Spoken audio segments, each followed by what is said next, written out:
Buenos días con todos. Soy la doctora Doris Apaza Muñoz, médico ocupacional de la empresa Tevimar, y el día de hoy vamos a hablar de nuestro tema primeros auxilios básicos. Entonces, este punto es muy importante para poder brindar la asistencia básica en el caso de diversos eventos que puedan ocurrir, ¿no?, en relación a la salud a los trabajadores, ¿no? O en general a cualquier persona que pueda estar requiriendo los primeros auxilios básicos.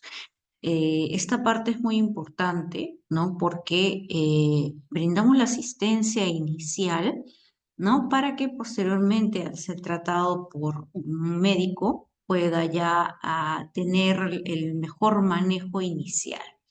Entonces vamos a iniciar nuestra ponencia conociendo un poquito, ¿no?, qué son los primeros auxilios básicos, cuáles son los pasos para atención de emergencias, ¿no? Conoceremos también los signos y síntomas que pueden presentar en cada evento y los signos vitales iniciales. Conoceremos un poquito sobre ellos. También la evaluación primaria y la posición de seguridad. Muy bien, entonces empezamos definiendo qué son los primeros auxilios.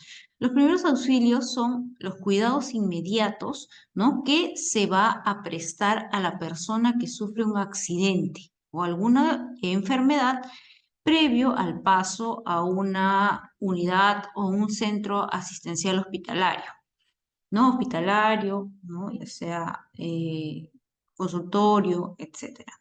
Entonces, por ejemplo, acá podemos ver, ¿no?, que hay una persona que está postrada, ya donde está recibiendo, ¿no?, los primeros auxilios iniciales, los cuales pueden ser vitales, ¿no? Pueden ser una intervención fundamental para poder seguir manteniendo el estado de salud de la persona. Entonces, algo muy importante que tenemos que conocer antes de atender una emergencia, ¿no?, es protegerse uno mismo, ¿no? Estar en una escena que pueda estar, digamos, una escena lo más segura posible, tanto para la víctima, ¿no?, que ha tenido la intervención, como para el que presta la atención. Entonces, esos son puntos importantes para tener en cuenta, ¿ya? Eso es un punto importante. Segundo, tenemos siempre que activar el sistema de emergencias, ¿ya? Un número, ¿no? Puede ser el 116, el 105, entre otros, para poder comunicar que estamos frente a una emergencia y que vamos a poder recibir los primeros auxilios. Y si estamos, por ejemplo, en la embarcación, también poder comunicar que estamos frente a una emergencia y probablemente se va a requerir una asistencia mayor.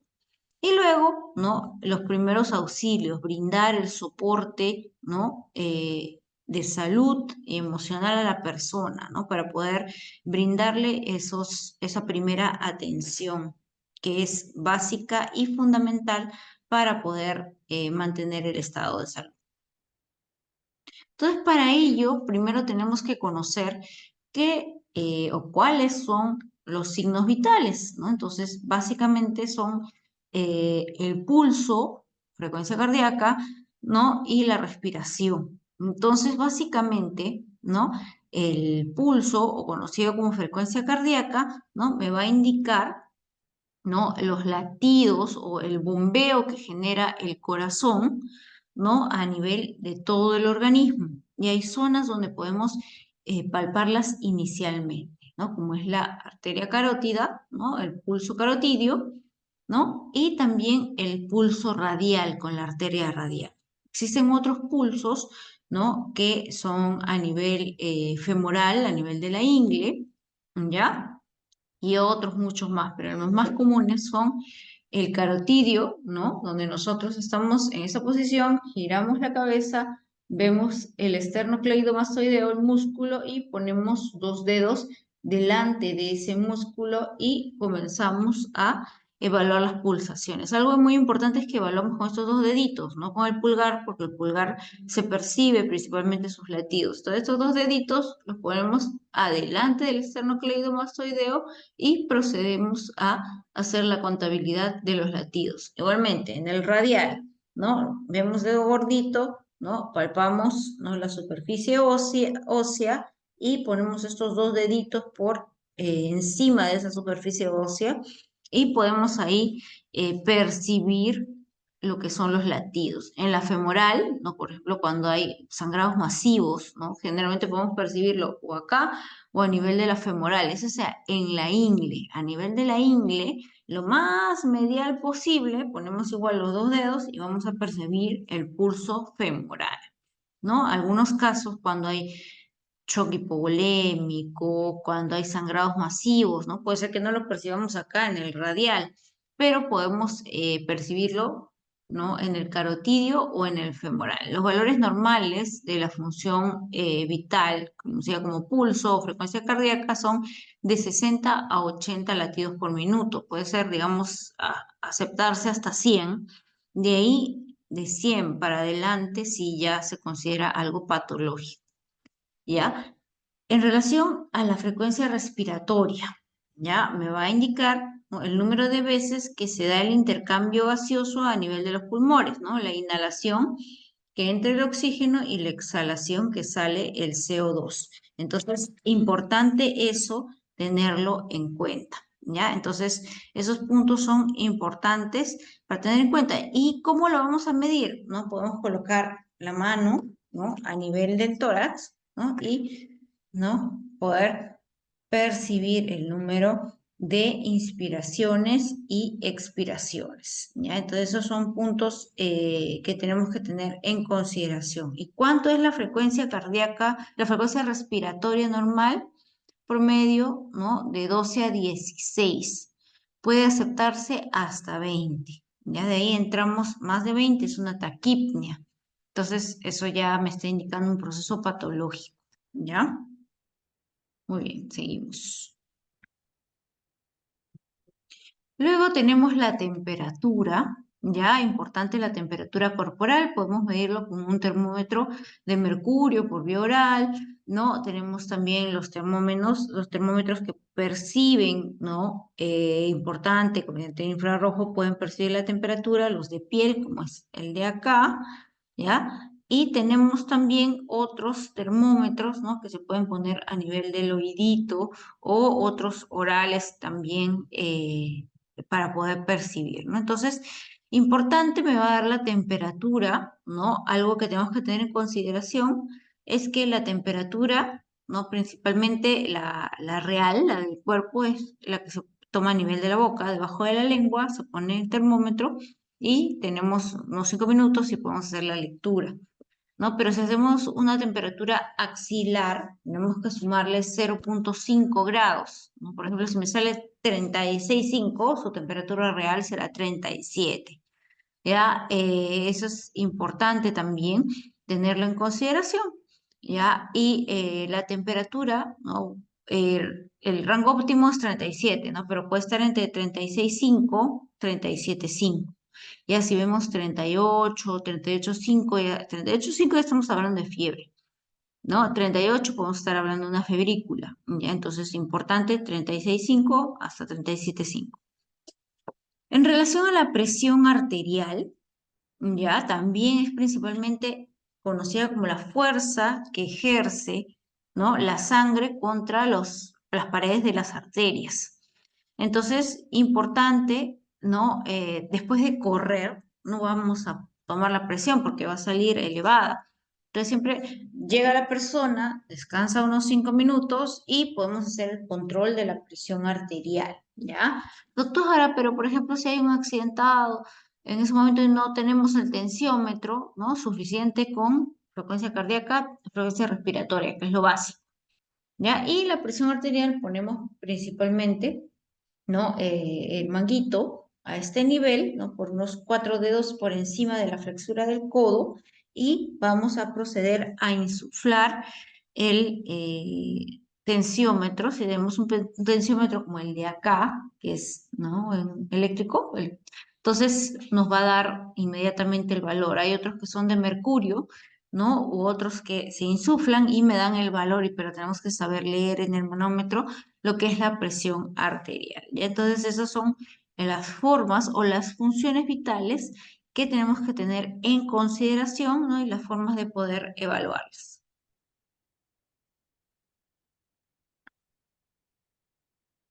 Siguiente.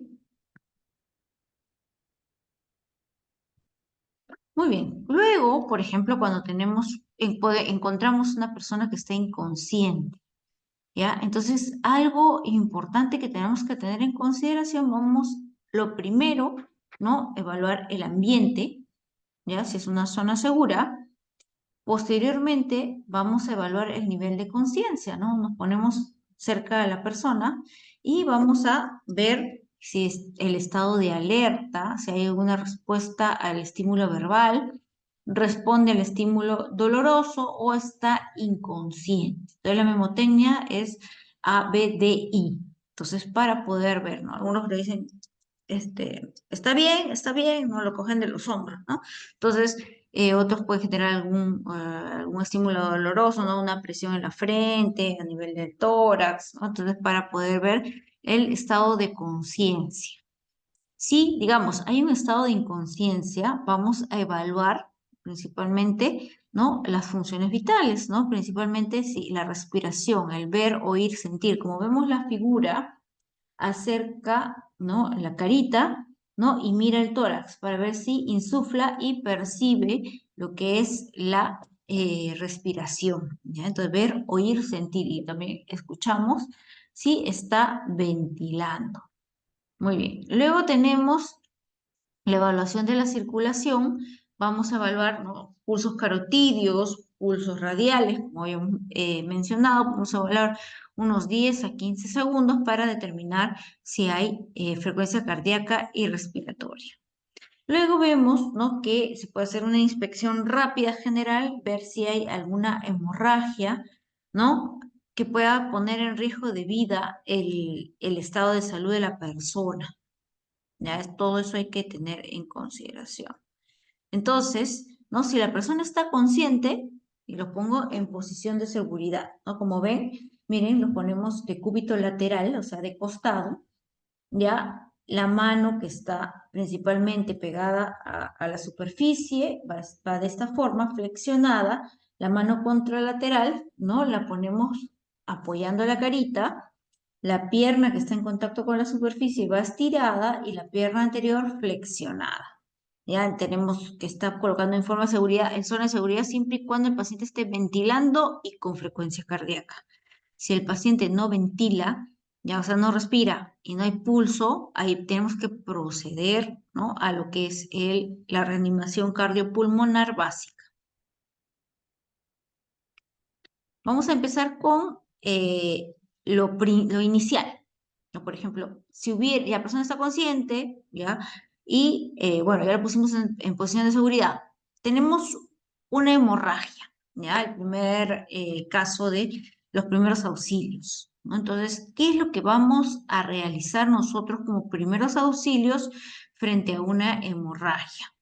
Entonces, ¿qué es la hemorragia? Es básicamente la pérdida sanguínea por los vasos, ¿no?, que puede ser arteria o vena. Si es un gran volumen, ¿no?, y a pulsos, generalmente es un compromiso de una arteria. Si es un sangrado lineal, ¿no?, superficial, en napas, eso es básicamente, puede ser venas o capilares, ¿ya? Entonces, es muy distinto el manejo, ¿no?, según cómo sea el evento, ¿no? Si es una hemorragia, ¿no?, por ejemplo, externa, ¿no?, con salida de sangre, si es arterial, ¿no?, tenemos que proceder a una compresión y elevación de miembro, ¿no?, para poder controlar ese sangrado. En caso extremo, podemos realizar la aplicación del torniquete. En las venosas, ¿no?, generalmente también hacemos una compresión y elevación. En capilar se puede hacer incluso tal vez en un primer momento una higiene, ¿no?, y la compresión, ¿ya? Y una Acá también tenemos una epíxtasis o cual es sangrado nasal, ¿no? Entonces, compresión y bajar la cabeza, ¿no? Entonces, no hay que elevar porque si no deglutimos la sangre. Luego tenemos las hemorragias internas, ¿no? Por ejemplo, acá tuvo un esguince o tal vez una fractura de maleolo o de tobillo, ¿no? Y vemos pues que hay un hematoma porque se ha depositado la sangre, ¿no? Por debajo del tejido celular subcutáneo. Entonces eso hay que tenerlo en consideración. Y otras hemorragias internas, por ejemplo, a nivel de vasos, ¿no? Por ejemplo, ruptura de hígado, ¿no? Tras una caída puede haber ruptura de hígado, de vaso, ¿no? Entonces, ¿qué es lo que va a suceder? Va a haber una hipotensión, la persona va a tener palidez, el pulso va a empezar a bajar, el abdomen puede estar distendido, no puede haber coloración violácea en los flancos, entonces ya me están dando signos de que hay ahí un sangrado, una hemorragia interna, ¿no? Entonces, eso hay que tenerlo en consideración. Muy bien, entonces, ¿qué es lo que vamos a hacer para una hemorragia? ¿No? Como dijimos, la presión directa, elevación de la extremidad. Entonces, y si es arterial, ¿no? Importante, en algunos casos de un sangrado extremo podría agregarse torniquete. Entonces, acá hemos puesto nuestras gasas, ¿ya? Y esa gasa inicial no se retira. Vamos poniendo encima de esa gasa inicial las demás, en caso hubiera mayor sangrado. ¿Ya? ¿Por qué? Porque como ya está viendo todo un proceso de coagulación, entonces si yo retiro la gasa inicial, vuelve a sangrar. Entonces, importante eso para el manejo de la hemorragia. Yo, como les decía, ¿no? Importante también, ¿no? Por ejemplo, si es un sangrado de grandes vasos, ¿no? Por ejemplo, carótida, ¿no? La del cuello, la femoral, subclavia, humeral, podemos generar también compresión, ¿ya? Entonces, solo en casos excepcionales, como les mencionaba, podríamos aplicar torniquete. ¿Por qué?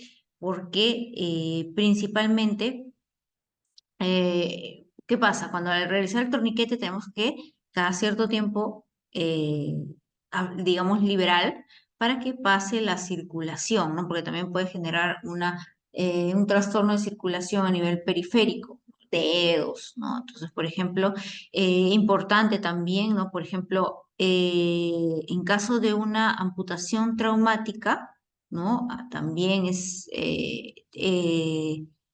podría, ¿no? realizarse también el evento, ¿no? Entonces, por ejemplo, en este caso, ¿no? Que va a haber un sangrado mayor o un sangrado importante. Esos son casos excepcionales, ya que no hay compromiso de grandes vasos, entre otros. En el resto de casos, ¿no? La compresión y elevación o compresión de la arteria, solo en esos casos muy excepcionales podríamos indicar lo que es el torniquete y siempre con el cuidado correspondiente. Tenemos otro tópico que es fracturas, esguinces y luxaciones. Entonces, importante eso, tenerlo en consideración en el manejo de las emergencias, de las urgencias y emergencias.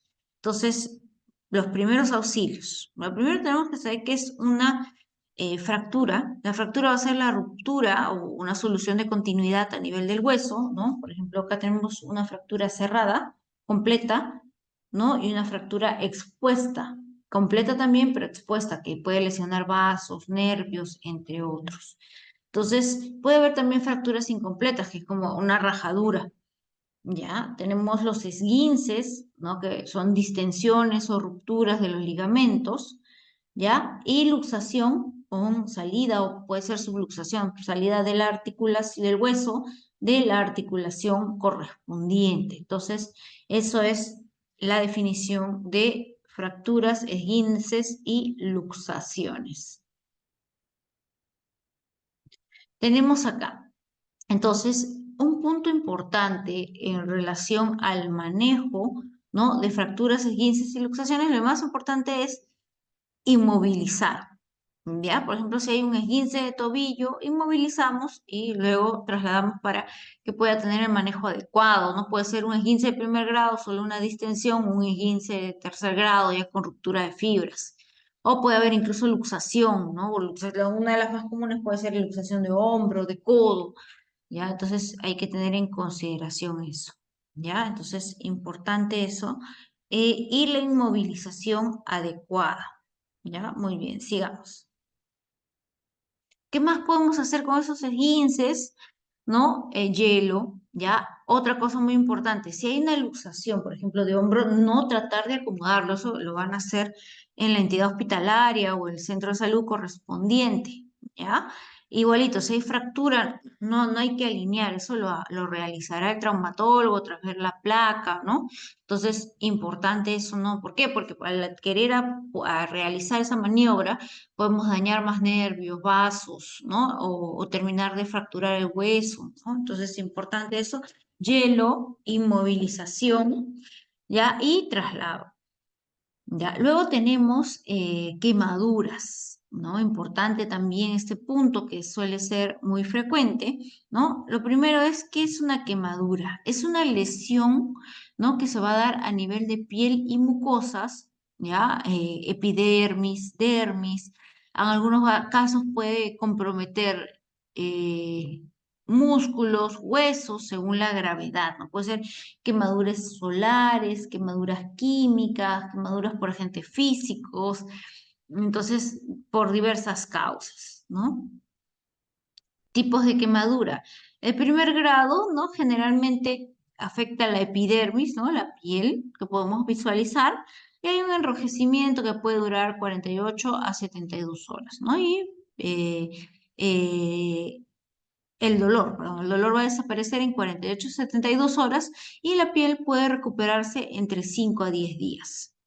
De segundo grado, ¿no? Afecta la capa externa, ¿no? La epidermis y la dermis, ¿no? Puede haber incluso coloración de ampollas, hay segundo grado superficial, profunda, ¿no? Mucho dolor, hinchazón, ampollitas, entre otros. Entonces, las de segundo grado profundas pueden llegar a dejar cicatrices incluso.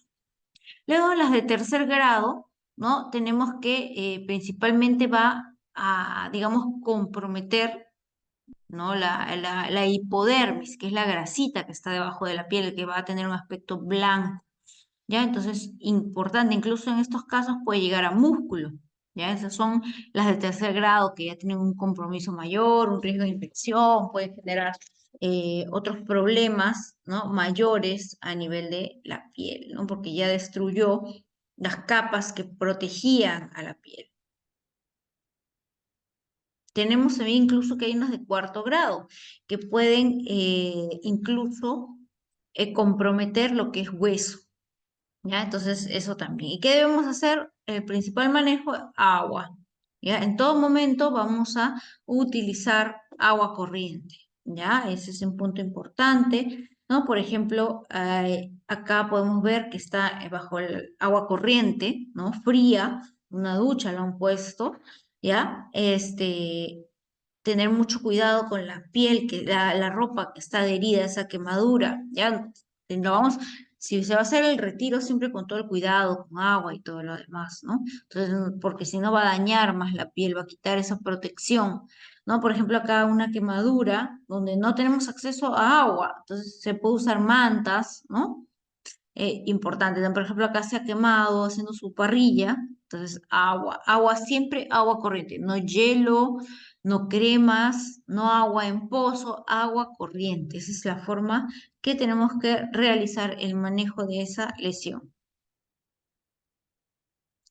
Atragantamiento también es muy frecuente, principalmente, ¿no? Cuando uno está comiendo, ¿no? Una parrillita puede ser, ¿no? Entonces, ¿qué es principalmente un atragantamiento? Es la obstrucción, ¿no? Del flujo del aire, ¿no? Que genera un cuerpo extraño, ¿ya? Y dificulta ese paso de aire, ese intercambio gaseoso, ¿ya? Conocida como obstrucción de vía aérea por cuerpo extraño o base. Entonces tenemos el signo universal, ¿no? Que es este, ¿no? De atragantamiento, ¿ya? Entonces podemos observar, ese es el signo universal, o acá, por ejemplo, está tosiendo, ¿no? Entonces, importante eso. ¿Qué más podemos observar? Palidez o coloración violácea, ¿no? Por la falta de aire, conocido como cianosis, dificultad para hablar, e imposibilidad de la respiración. Entonces, importante eso tenerlo en consideración. ¿Qué más tenemos? ¿Qué vamos a realizar? Tenemos acá el signo universal, ¿no? De el atragantamiento. Uno, podemos generar golpes en la espalda y la maniobra de Heimlich. Nada de jalar la oreja, levantar el brazo, no, ¿no? Entonces, golpes en la espalda, maniobra de Heimlich también puede ser barrido, ¿no? Porque a veces lo pueden tener ahí encima, especialmente con los bebés, ¿no? Entonces, son fáciles, de fácil retiro en un primer momento, ¿no? Entonces, eso también hay que tener en consideración. ¿Y cómo hacemos la maniobra de Heimlich?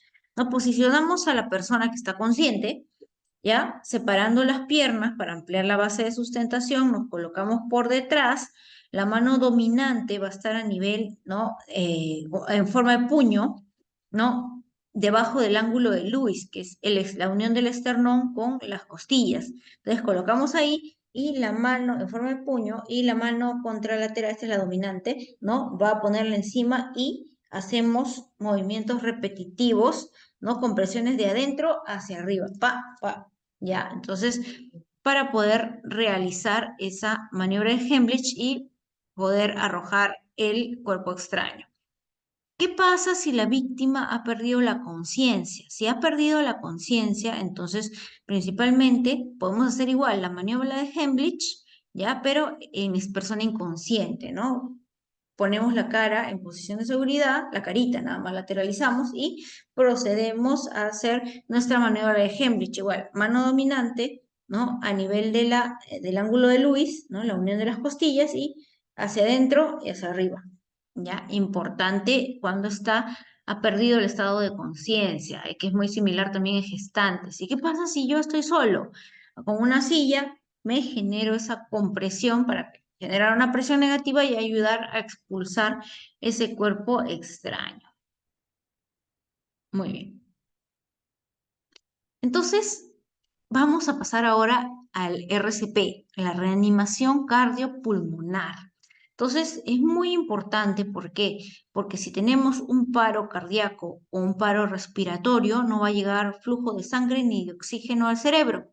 Entonces, si sabemos que hay una afectación trascendental a nivel cerebral, entonces ahí vamos a tener secuelas que pueden generar mucho problema al estado de salud de la persona, ¿no? O incluso ya, pues, ¿no? Generar lo que es el fallecimiento, ¿no? Entonces, uno siempre activar el sistema de emergencia. Lo primero, no te puedes olvidar. Tú encuentras una persona inconsciente, rápidamente avisas.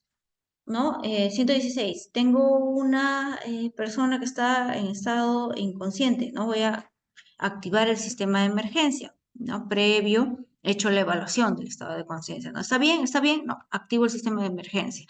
Si eso es en la calle, pero si estamos, por ejemplo, en la embarcación, avisamos, ¿no? A los compañeros, ¿no? Ayuda, ayuda, tengo una persona que está inconsciente, un hombre que está inconsciente y voy a requerir apoyo. Entonces, otro va activando también el sistema de emergencia, ¿no? Puede avisar al Bahía y luego ya movilizar todo lo que corresponde para proceder a activar el sistema de emergencia. Ese es uno.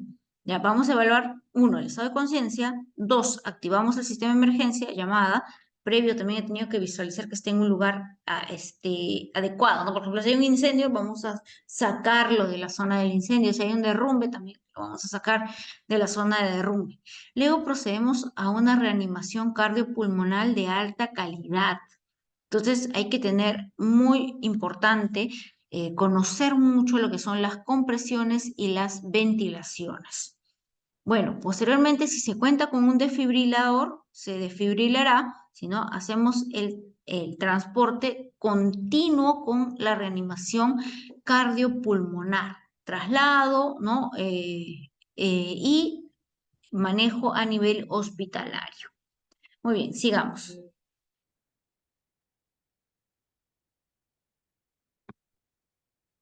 Muy bien. Entonces, ¿cómo es la reanimación cardiopulmonar? Entonces, ya tengo a mi persona, ¿no? Levanté, ¿no? La maniobra frente mentón para poder levantar la vía aérea, permeabilizar la vía aérea. Ya, la persona está así, nos colocamos, ¿no? Al costado de la víctima de rodillas, columna derecha y vamos a proceder a realizar las compresiones con los brazos de forma recta. Entonces, importante, ¿no? Ahora la nueva normativa de la reanimación cardiopulmonar nos habla del CAB. Antes era el ABC, vías aéreas, respiración, de breathing, de respiración, y C de circulation.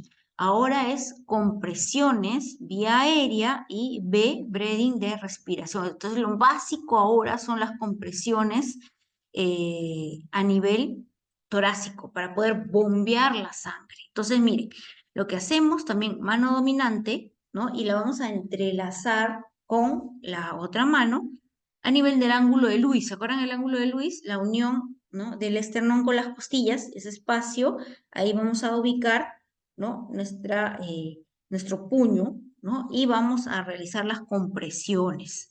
Entonces, ¿cuántas compresiones? Son 30 compresiones buenas, un RCP de alta calidad sin flexionar los brazos, sin mover la columna, ¿no? Entonces, 30 compresiones de calidad, ¿ya? Y por 2 ventilaciones. La persona está en esta posición, cubrimos la nariz y brindamos 2 ventilaciones adecuadas y vemos la insuflación del tórax, ¿no? Entonces, continuamos. 30 compresiones, 2 ventilaciones. 30 compresiones, 2 ventilaciones. Entonces, eso es importante para tenerlo en consideración. 4 ciclos, cada 4 ciclos de eso cambiamos, ¿no? Con una persona que los pueda reemplazar, porque si no se va a producir el agotamiento. Entonces, doctora, ¿y cuánto tiempo, por cuánto tiempo vamos a tener que realizar esas compresiones y ventilaciones? Son un promedio de 30 minutos. Entonces, importante eso, tenerlo en consideración. ¿Por qué? Porque después de eso ya se considera tal vez como un daño mayor a nivel cerebral. Entonces, tenemos que siempre tener, en la medida de lo posible, 2 personas que puedan ayudar. Luego, la evacuación o traslado de paciente, importante también, ¿no? Con la camilla rígida, ¿no? A veces usan una silla de traslación, ¿ya? Otros, silla de ruedas, coche, pero generalmente cuando hay estado de inconsciencia o post-RCP o, digamos, inmovilización, usamos la tabla rígida, ¿no? Siempre con su spider para poder realizar ese traslado adecuado. Números de emergencia, 105, ¿no? O sea, la emergencia de PNP, 106 el SAMU, 116 bomberos, 117 línea gratuita de salud. Entonces, importante todo esto para poder brindar una atención de calidad a nuestros, digamos, compañeros de trabajo o a cualquier persona que requiera un RCP, una atención básica. Bueno, eso es todo. Muchas gracias con todos y un saludo a todos y no se olviden de dar su examen. Gracias, hasta una nueva oportunidad.